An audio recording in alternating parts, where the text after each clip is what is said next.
بسم اللہ الرحمن الرحیم۔ السلام علیکم۔ اردو کہانی سینٹر میں خوش آمدید۔ میری شادی میں ابھی 30 دن باقی تھے۔ میں اپنی شادی کی تیاریوں میں زور و شور سے مصروف تھا کہ ایک پریشانی نے مجھے آ لیا۔ 2-3 دن سے مجھے ایک ہی خواب مسلسل آ رہا تھا اور یہ خواب مجھے پریشان کیے جا رہا تھا۔ حالانکہ میری شادی میں کوئی رکاوٹ نہیں تھی، نہ ہی میرے کوئی حاسد تھے جن سے مجھے خطرہ ہوتا۔ میرے جاننے والے سبھی لوگ مجھ سے محبت کرتے تھے، میں ان سے محبت کرتا تھا۔ میری شادی میں سبھی خوش تھے، لیکن رات ہوتے ہی جب میں سوتا تو میں خواب میں دلہن بنی ثانیہ کو دیکھتا۔ ثانیہ سے میری ملاقات آج سے 10 مہینے پہلے ہی ہوئی تھی۔ ان 10 مہینوں میں ہم یکجاں دو قالب بن گئے تھے۔ پسندیدگی کے جذبات کب محبت میں بدل گئے ہمیں پتہ ہی نہیں چلا۔ ایک کمپنی کی مالک ہونے کے باوجود ثانیہ انتہائی خوش اخلاق اور ملنسار لڑکی تھی۔ ہر ایک سے اچھے سے پیش آتی اور کوشش کرتی کہ کسی کا دل نہ دکھائے۔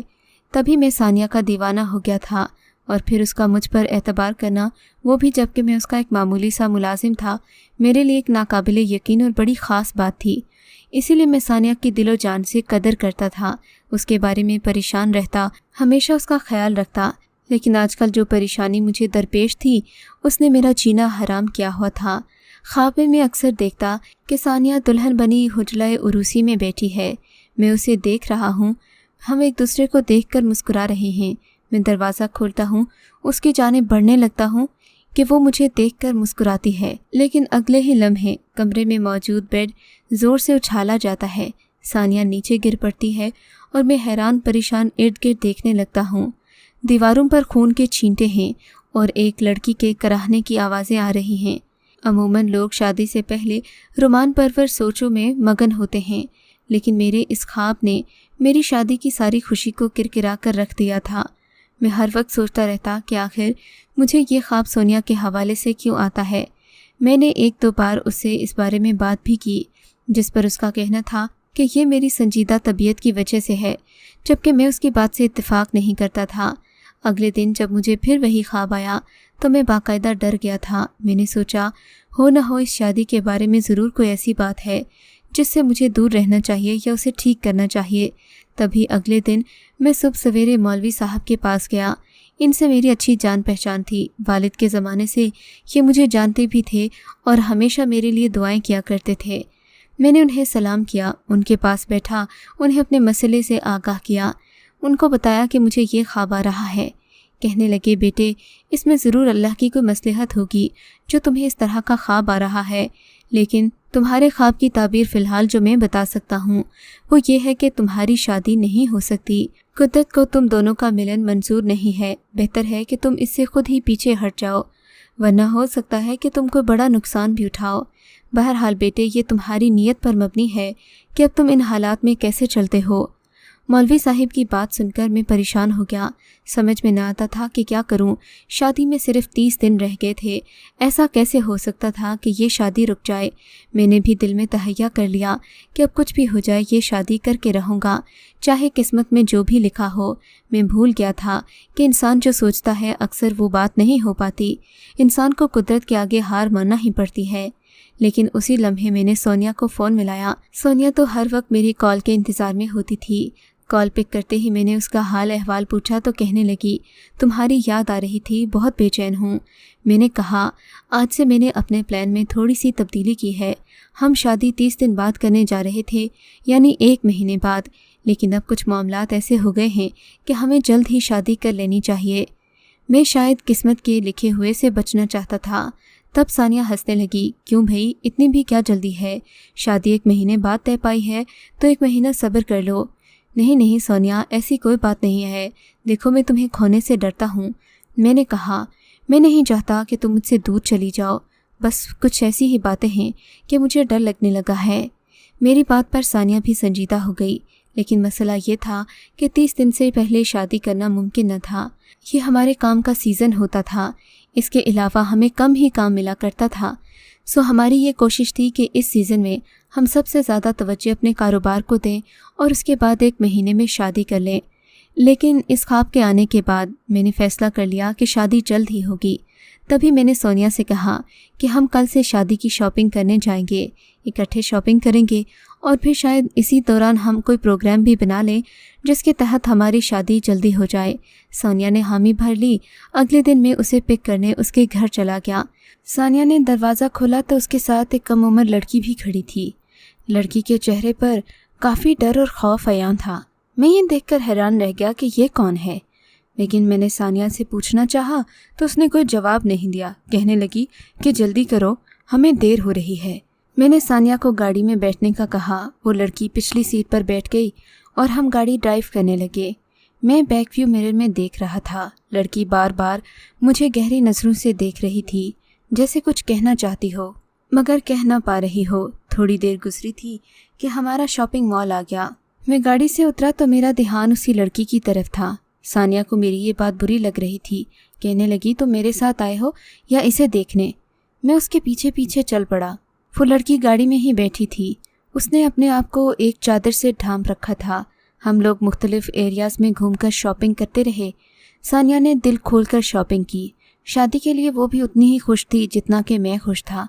थोड़ी देर के बाद हम लोग शॉपिंग करके फारिग हुए तो पार्किंग एरिया में वापस आ गए। मैं आगे आगे था, सानिया मेरे पीछे थी।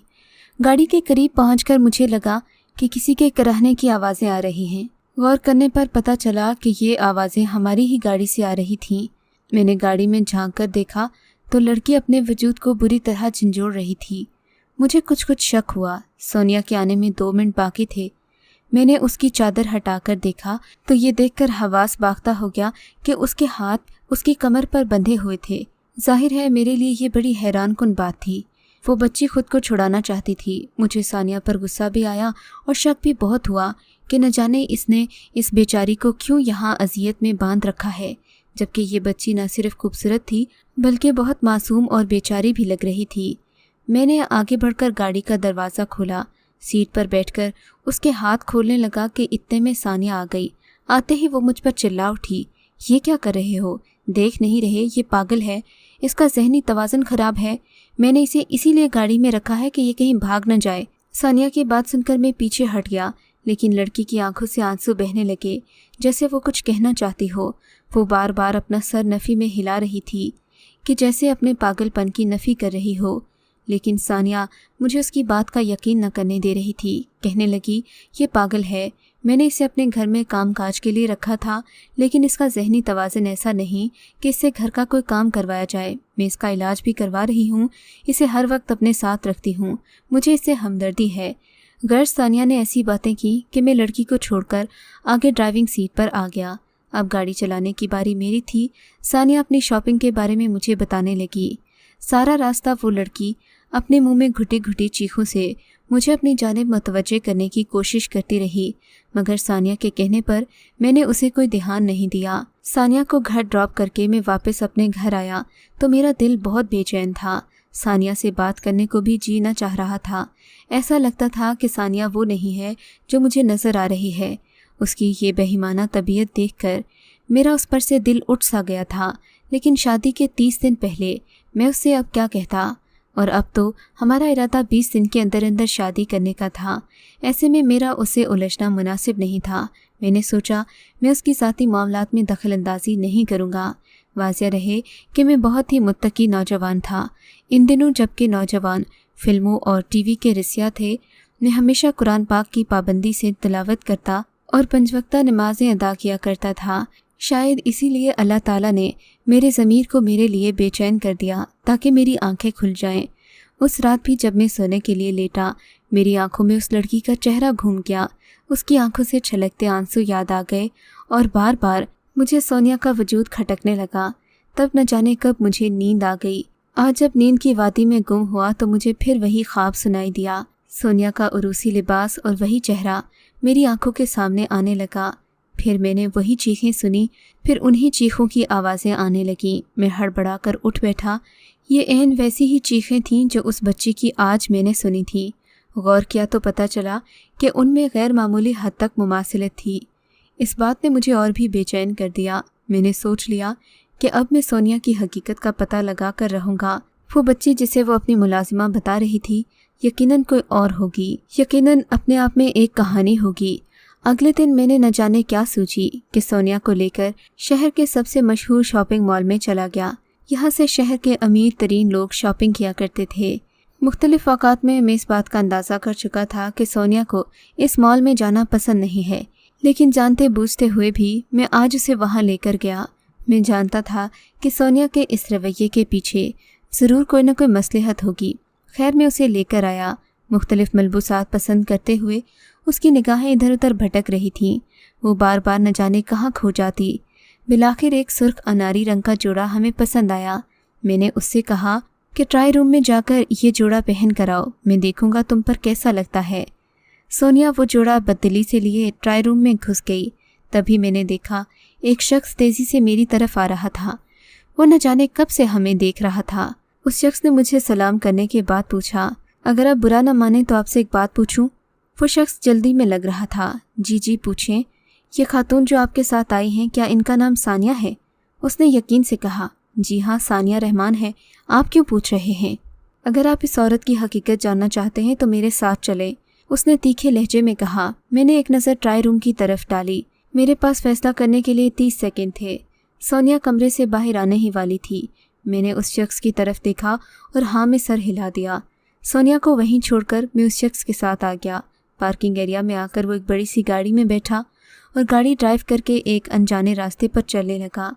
मेरा दिल डर भी रहा था कि मैं निहत्ता हूँ, न जाने ये मुझे कहाँ ले जाए, लेकिन सानिया का सच तो मुझे जानना ही था। मैं उसके बारे में हकीकत तलाश करना चाहता था, चाहे इसकी मुझे कोई भी कीमत देना पड़े। फिर वो शख्स मुझे एक बड़े से घर में ले गया। घर काफ़ी खस्ता हाल हो चुका था। इसे देखकर लगता था कि काफ़ी अरसे से यहाँ कोई रहा नहीं है। जानते हो ये किसका घर है? उस शख्स ने पूछा। मैं नहीं जानता, तुम मुझे यहाँ लेकर आए हो, पहेलियाँ मत बुझवाओ, जो कहना है मुझे जल्दी बताओ। मेरी बात पर वो गोया हुआ। ये घर किसी और का नहीं, सोनिया बेगम का ही है। क्या मतलब? ये सोनिया का घर है? मैं हैरत से खड़ा होकर इधर उधर देखने लगा। हाँ, ये सोनिया का घर है, तुम्हारी प्यारी सोनिया जो तुम्हें धोखा दे रही है। क्या धोखा दे रही है? ये जिस घर में तुम खड़े हो, ये अब्दुर्रहमान चुगताई का घर था। इस घर में उसका न सिर्फ ऑफिस था, बल्कि उसका फैला फूला कारोबार भी था। फिर उसकी ज़िंदगी में सानिया आई। सानिया चालाक लोमड़ी के जैसी थी। इसने आते ही अब्दुर्रहमान पर कब्जा कर लिया, उसके दिलो दिमाग पर छा गई। अपने नाजो अदाओं से उसे यूं अपने जाल में फंसाया जैसे कोई मासूम शिकार शिकारी के जाल में आ जाता है। बस फिर क्या था, सानिया उसके शबो रोज़ को रंगीन बनाने लगी। अब्दुर्रहमान चुगताई बड़े खुले दिल का मालिक था। उसने देखा कि जब एक खातून उस पर दिलो जान सब कुछ लुटाना चाहती है तो क्यों ना वो उसे अपनी शरीके हयात बना ले। चुनांचे उसने ऐसा ही किया। चंद दिनों में इनकी शादी हो गई। सोनिया ब्याह कर अब्दुर्रहमान चुगताई के घर आ गई। अब्दुर्रहमान खुले दिल का आदमी था, इस पर दिल खोलकर पैसा खर्च करता था, मगर शायद सोनिया को कुछ और ही चाहिए था। उसने ये शादी भी किसी दूसरे मकसद के लिए की होगी, वरना तो वो अपने इतने वफादार शौहर को धोखा कभी न देती। शादी के कुछ दिनों के बाद ही अब्दुर्रहमान के दोस्तों ने महसूस करना शुरू किया कि अब्दुर्रहमान दिन ब दिन कमज़ोर होता जा रहा है।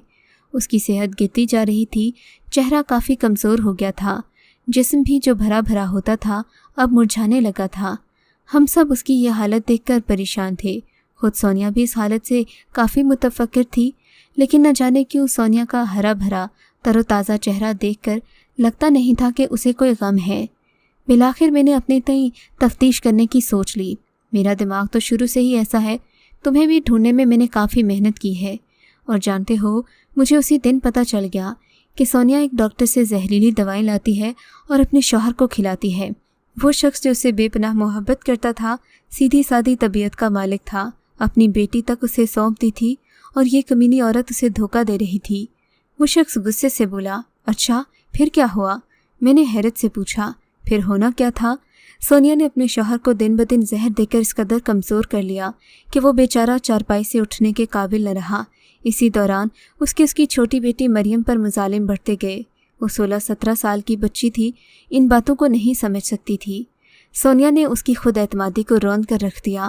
वो हर वक्त उसे ताने कौसने देती, यहाँ तक कि वो बेचारी नफसियाती मरीज़ा बन गई, और फिर इसने उसे हस्पताल में दाखिल करवा दिया। लेकिन जब इसे ये अंदाज़ा हुआ कि इतने बड़े सनतकार की बेटी जब पागल खाने में बैठेगी तो उसी की बदनामी होगी, इस पर ये उसे वापस घर ले आई। उससे तशद्दुद करके घर के काम करवाने लगी। यहाँ तक कि वो बेचारी ज़हनी तौर पर मफलूज होकर इसके रहमो करम पर रहने लगी। अब सोनिया का अगला शिकार अपना शौहर था, वो जो बेचारा पहले ही इसकी दवाइयों के ज़ेरे असर पूरा दिन सोता रहता था। उसकी उम्र पहले ही काफ़ी हो चुकी थी। एक दिन जुल्म की ताब न लाते हुए वो इस दुनिया फ़ानी से ही कूच कर गया। वो दिन सानिया के लिए आज़ादी का परवाना था। उसने सारे पुराने मुलाजिमों को निकाल दिया जो भी इस फैक्ट्री में काम करते थे। मैं भी, जो अब्दुर्रहमान चुगताई का दोस्तनुमा मुलाजिम था, उसकी नज़र में सबसे ज़्यादा खटकता था। उसने मुझे भी निकालने में 1 मिनट नहीं लगाया, मगर मैं पीछे हटने वालों में से नहीं था। मैं इस औरत की एक एक सच्चाई को दुनिया के सामने लाना चाहता था, तभी मैंने इसका पीछा जारी रखा। आज ये शादी करने जा रही है। मनहूस औरत ने एक शख्स की दौलत पर कब्जा किया, उसे उसकी ज़िंदगी से महरूम कर दिया, और अब देखो, अब तुमसे शादी रचाने जा रही है। अगर तुम ज़रा से भी गैरतमंद हो तो सोनिया को इसी वक्त छोड़ दो। जानते नहीं वो कितनी बड़ी डायन है। ये कहकर वो चुप हो गया। मैं शायद उस पर यकीन न करता अगर मैंने मुसलसल 30 दिन वो ख्वाब ना देखा होता। उस शख्स की बातों ने मेरी आंखें खोल दी। मैंने घर आकर सानिया से हर किस्म का राब्ता ख़त्म कर दिया, लेकिन फिर मैंने सोचा कि अगर उस लड़की की मदद ना कर सका तो फिर ये सब छोड़ने का मकसद क्या हुआ। तभी मैंने सोनिया से राब्ता दोबारा बहाल किया, उसे बताया कि ये सब हादसाती तौर पर हुआ था।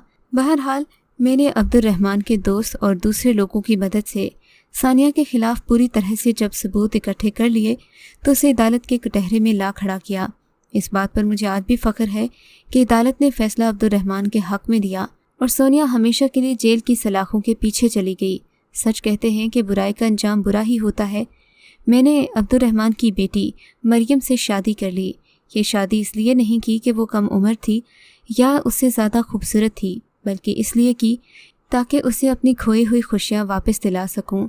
मुझे आप बताइए, क्या मैंने सही फ़ैसला किया? लोग क्यों कहते हैं कि मोहब्बत अंधी होती है? मैं सोनिया से अंधी मोहब्बत नहीं करना चाहता था। मोहब्बत में सामने वाले की बुराइयों को नज़रअंदाज कर देना बेवकूफ़ी है, और वो भी ऐसी बुराइयाँ जिससे मुआशरे को नुकसान पहुँचे। आपके ख्याल में क्या मैंने मोहब्बत में बेवफाई करके गलत किया, या फिर इस मुआशरे से वफा करके अपनी ज़िंदगी का सही रास्ता चुना? मुझे आपकी राय का इंतज़ार रहेगा। अगर आपको ये कहानी अच्छी लगी है तो इस वीडियो को लाइक कीजिए और इस तरह की मज़ीद वीडियोस देखने के लिए हमारे चैनल को सब्सक्राइब कीजिए।